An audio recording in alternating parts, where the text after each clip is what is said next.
Bitcoin কেন এত বেশি জনপ্রিয় হয়েছে?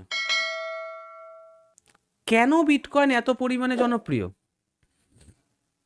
স্যার, আপনি যদি একটু ভালো করে লক্ষ্য করে দেখবেন যে মার্কেটে না অনেক ধরনের জিনিস তো এসছে, অনেক ধরনের জিনিস এসছে, অনেক ধরনের জিনিস গেছে, কিন্তু খুব কম জিনিস এরকম আছে যেটা এত বেশি জনপ্রিয়তা পেয়েছে বা এত বেশি লোকের কাছে বিশ্বাসযোগ্যতা পেয়েছে।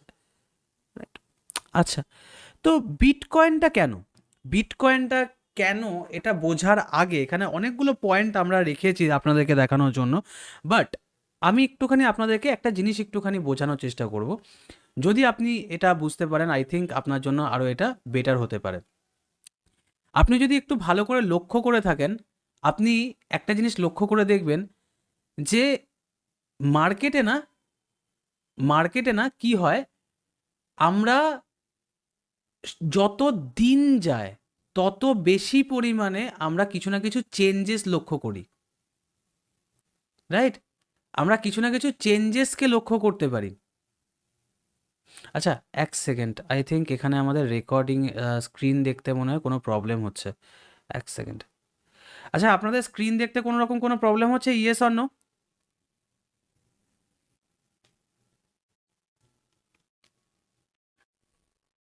একটু ঝটপট সকলে টাইপ করে দেবেন, ঝটপট।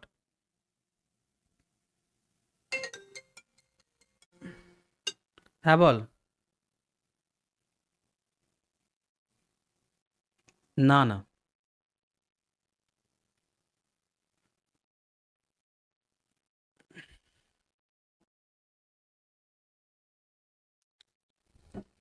এবার আমরা যদি একটু ভালো করে লক্ষ্য করি যে আমাদের এখানে আহ, যেটা বলছিলাম আমি আপনাদেরকে, আমাদের পৃথিবীতে না এমন একটা জিনিস যেটা পরিবর্তনশীল। একটুখানি যদি আপনি আদিম যুগে যান, খুব ব্যাকে ফিরে আসেন, তাহলে আপনি একটা একটা জিনিস খুব ভালো করে লক্ষ্য করে দেখবেন যে আগে কি হতো, মানুষ দ্রব্যের বিনিময়ে দ্রব্য দিত, দ্রব্যের বিনিময়ে দ্রব্য দেওয়া হতো। দ্রব্য থেকে আস্তে আস্তে মুদ্রা আসা শুরু করলো, মুদ্রা থেকে আস্তে আস্তে টাকা আসা শুরু করলো, টাকা থেকে আস্তে আস্তে ডিজিটাল ফরম্যাটে আজকে দিনে আমরা ইউপিআই, অনলাইন ক্যাশ বা অনলাইন মানি আমরা ইউজ করছি। অ্যান্ড সেই অনলাইনটাকেই আরও 360 ডিগ্রি চেঞ্জ করে রেখে দিল বিটকয়েন অথবা ক্রিপ্টোকারেন্সি। আর আপনি যদি একটু ভালো করে লক্ষ্য করে দেখেন, প্রত্যেকটা চেঞ্জেসে না কিছু প্রবলেম ধরা পড়েছে। প্রত্যেকটা চেঞ্জেস একটু ভালো করে মাথাটা খাটান, তবে গিয়ে শিখবেন। আমাকে একটু সময় দিন, এই 20টা দিন সময় দিন, আমি কথা দিলাম বস, আপনাদেরকে আমি শিখিয়ে ছাড়বো। ইউপিআই ট্রানজ্যাকশানে কি হতো? ইউপিআই ট্রানজ্যাকশান বা অনলাইন ট্রানজ্যাকশান, সেটা এনইএফটি বা আরটিজিএস বা আইএমপিএস বা ইউপিআই, যত রকমের ট্রানজ্যাকশান আছে বা আমাদের ব্যাংকিং সিস্টেমের একটা সব থেকে বড় প্রবলেম কি আছে জানেন? সেটা হচ্ছে ট্র্যাকিং সিস্টেম। আমি কখনো বলছি না এটা গভর্নমেন্ট ভুল করছে, আরে ভাই আমাদের ভালোর জন্যই করছে কিন্তু, আফটার অল। আচ্ছা, কীরকম ভালো? এখানেও অনেকে কোশ্চেন জিজ্ঞাসা আছে যে কীরকম ভালো স্যার। একটা কথা বলুন না, আজকের দিনে রাম নামক একজন ব্যক্তির কাছ থেকে 10 লাখ টাকার ফ্রড হয়ে গেছে। উনি রাত্রিবেলা ঘুমিয়েছেন, সকালবেলা ঘুম থেকে উঠে দেখছেন 10 লাখ টাকার টাকা তুলে নিয়েছে কেউ। উনি তো তোলেননি। এবার যদি সেটা গভর্নমেন্ট ট্র্যাকই না করে, তাহলে আপনি যে ব্যাংকে গিয়ে বলবেন স্যার আমার থেকে টাকা তুলে নিয়েছে, সাইবার ক্রাইমে গিয়ে বলবেন আমার থেকে টাকা তুলে নিয়েছে, পুলিশের কাছে গিয়ে বলবেন এই ব্যক্তি আমাকে মেসেজ করেছে, এই ব্যক্তি আমাকে টাকা নিয়েছে, পুলিশ কেন সেটা শুনবে? পুলিশের কাছে বা আমাদের অথরিটির কাছে কি এমন পাওয়ার আছে যে আপনাকে আপনার টাকাটা ফেরত দেবে যদি আপনাকে ট্র্যাকই না করে? আমাদেরকে সেফটি দেওয়ার জন্য আমাদেরই গভর্নমেন্ট এই সমস্ত ট্র্যাকিং সিস্টেমটাকে কাজে লাগাচ্ছে। ক্লিয়ার?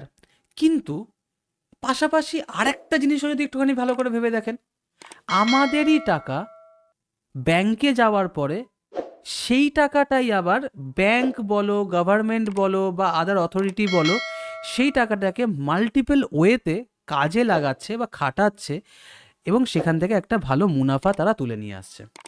তুমি বলবে কিভাবে? তুমি বলবে কিভাবে স্যার? যারা শেয়ার মার্কেটে কাজ করি তাদের জন্য এটা বোঝাটা ভীষণ ইজি। আজকের দিনে আমি কোনো ব্যাংকের নাম নেব না, আমি একটা এক্স নামক ব্যাংক বলছি, তুমি বুঝে নাও বাদ বাকি। এক্স নামক যে ব্যাংক, সে কিন্তু শেয়ার মার্কেটেও লিস্টেড, এবং সে কিন্তু আজকের দিনে ডোমেস্টিক ইনস্টিটিউশনাল ইনভেস্টর ডিআইআই হিসেবে আজকের দিনে বেশ ভালো রকমের ট্রেডিং অ্যান্ড পোর্টফোলিও ডেভেলপ করছে। টাকাটা কোথা থেকে আসছে বস তাদের কাছে? কখনো ভাবো এই কথাটা? আমি কোনো ব্যাংকের নাম নেবো না, বাট রিয়েলিটি তোমাদেরকে আমি বলছি, আজকের দিনে ব্যাংকস যে মাল্টিপল ট্রেডগুলো করছে, ইনভেস্টিংগুলো করছে, তারা টাকাটা কোথা থেকে পাচ্ছে? তুমি আজকের দিনে সেভিংস করছো, তোমাকে 3 to 7% রিটার্ন দিচ্ছে বস, তুমি টাকা এমনি রেখে দিয়েছো, আর তোমার টাকাকে যদি আমি আজকে কাজেই না লাগাই, যদি আমি সেখান থেকে 10 to 15%-এরও অ্যানাম ইনকাম বার না করতে পারি, তোমাকে আমি 3%-7% কেন দেবো? তোমাকে আমি সিকিউরিটি দিচ্ছি, তোমার টাকাকে আমি দেখে রাখছি, আবার তোমাকে আমি 3 to 7%-এর রিটার্নও প্রোভাইড করছি পার অ্যানাম। এদিকে আমি বিনা স্বার্থে করবো কাজ। How is it possible? নিজেকে জিজ্ঞাসা করো তো। বাকিটা তো ইতিহাস, আমি ওই নিয়ে আর যাবই না। অ্যান্ড থার্ড থিং, এমন অনেক বিজনেসম্যান আছে যারা বিজনেস টাইফুন আমরা তাদেরকে বলতে পারি, বিজনেস টাইফুন। কিংফিশারের মালিকের নাম মনে করে নাও তোমরা, কিংফিশারের মালিকের নাম তোমরা মনে করে নাও। 1992-এর হর্ষদ মেহতা স্ক্যাম একটু সিরিজটা দেখে নিও, তাহলে বুঝতে পারবে। এই দুটো তোমাদেরকে আমি হিংস দিলাম, প্লিজ তোমরা রিসার্চ করো। যে ব্যাংক আমাদের টাকা না এদেরকে দেয়, সেটা লিগাল ওয়েতে দিক ইলিগাল ওয়েতে দিক, আমি সেই কথাতেই যাব না, ব্যাংক সেখানে দেয়।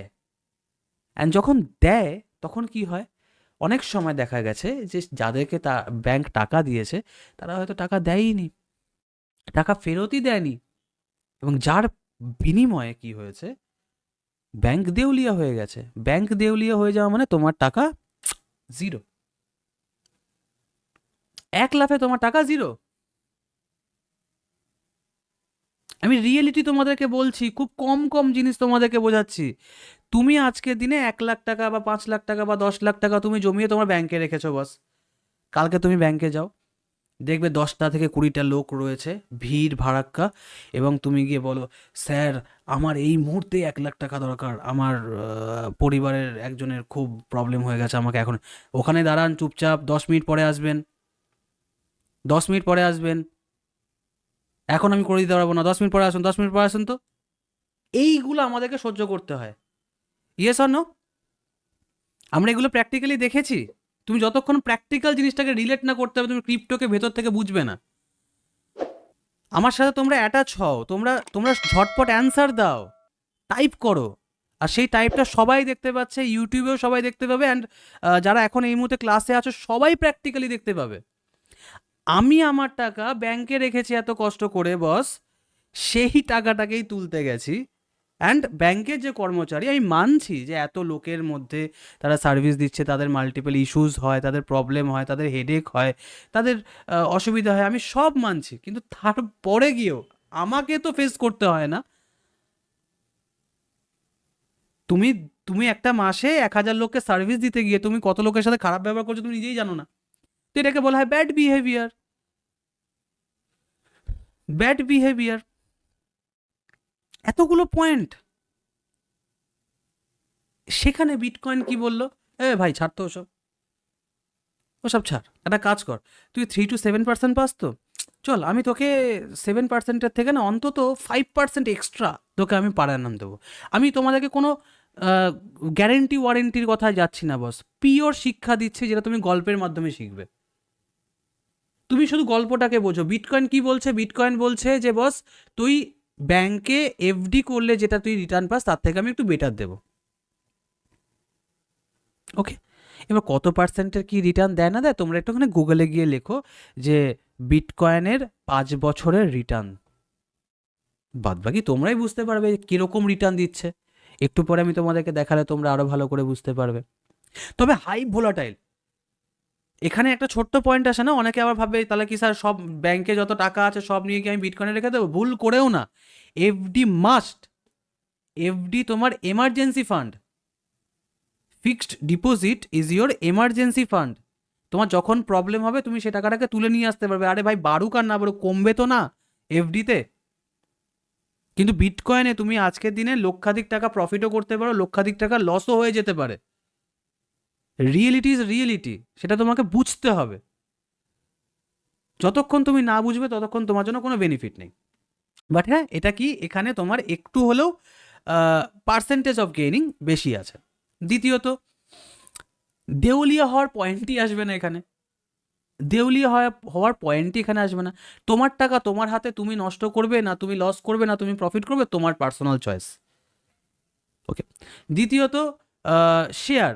তুমি আজকের দিনে তোমার টাকাকে বা তোমার ক্রিপ্টোকে তুমি কোথায় রাখবে বা তুমি কাকে দেবে তুমি ডিসাইড করতে পারবে।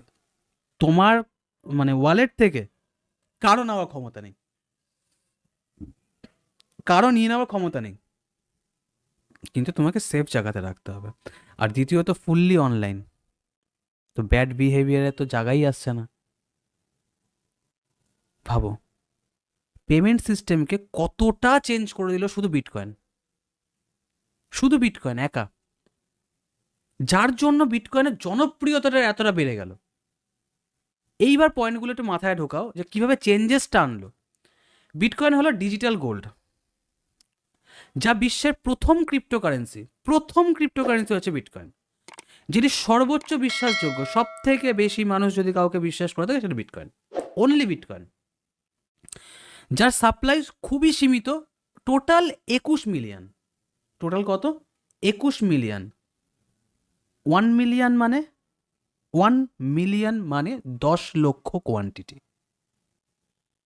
তুমি সিম্পল আজকের দিনে যাও ইউটিউবে, যাদের হিসাব করতে অসুবিধা তারা ইউটিউবে একবার যাও, গিয়ে দেখো 1 মিলিয়ন লেখা থাকে না, 1 মিলিয়ন মানে 10 লক্ষ সাবস্ক্রাইবার তার কাছে আছে। তুমি এইভাবে বোঝো না, সিম্পল করে দাও। তো 21 মিলিয়ন সাপ্লাই আছে, এর বেশি সাপ্লাই আর মার্কেটে আসবেই না কখনো। অ্যান্ড লাস্ট, দেশের সরকার, ব্যাংক, কোম্পানিগুলি সবাই এখন বিটকয়েনকে নিজেদের সম্পদ হিসেবে ধরে এবং এটি সবচেয়ে নিরাপদ নেটওয়ার্ক। তুমি আমেরিকার রিসার্চ করে দেখো, আমাদের ট্রাম্প বাবাজি কি করছেন, ইলন মাস্ক কি করছেন, ইন্ডিয়ান গভর্নমেন্টের রেসপন্স কেমন আসছে।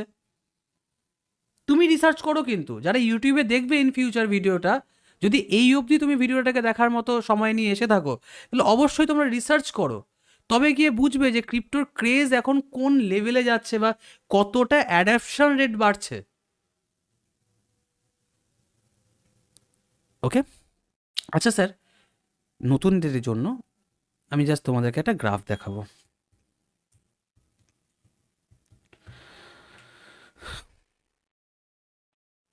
দেখো, বিটকয়েনকে না আমি যদি 5 বছরের গ্রাফে নিয়ে যাই, 5 বছরের গ্রাফে যদি আমি তোমাদেরকে এখন দেখাই, 2023 সালে দাম ছিল 13 লাখ টাকা।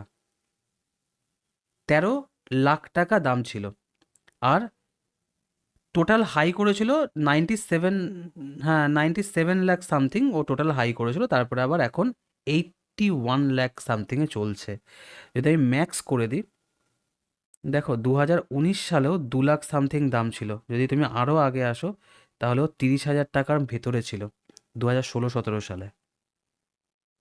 2016-17 সালে ওর 30,000 টাকার মধ্যেও দাম ছিল, যার জন্য একটা গল্প আমরা শুনে থাকি মাঝে মধ্যেই, যে একসময় পিৎজার দামে, একটা পিৎজা খাওয়ার জিনিস, পিৎজার দামে একটা বিটকয়েন পাওয়া যেত। আর আজকের দিনে সেই বিটকয়েন কোথায় চলে গেছে? এমনি এমনি তো যাবে না।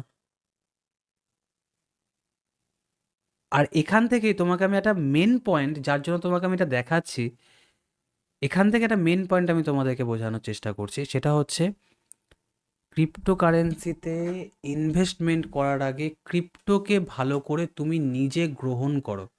তুমি যদি মনে করো যে হ্যাঁ আমি ক্রিপ্টো থেকে 2 টাকা ইনকাম বার করব, তাহলে অবশ্যই তুমি আগে নিজে ক্রিপ্টোকে গ্রহণ করো। তুমি যদি ক্রিপ্টোকে গ্রহণই না করতে পারো না, তুমি কিন্তু ক্রিপ্টোকে বুঝতে পারবে না, আর বুঝতে না পারলে তুমি সেখান থেকে ইনকামটাকে বার করতে পারবে না।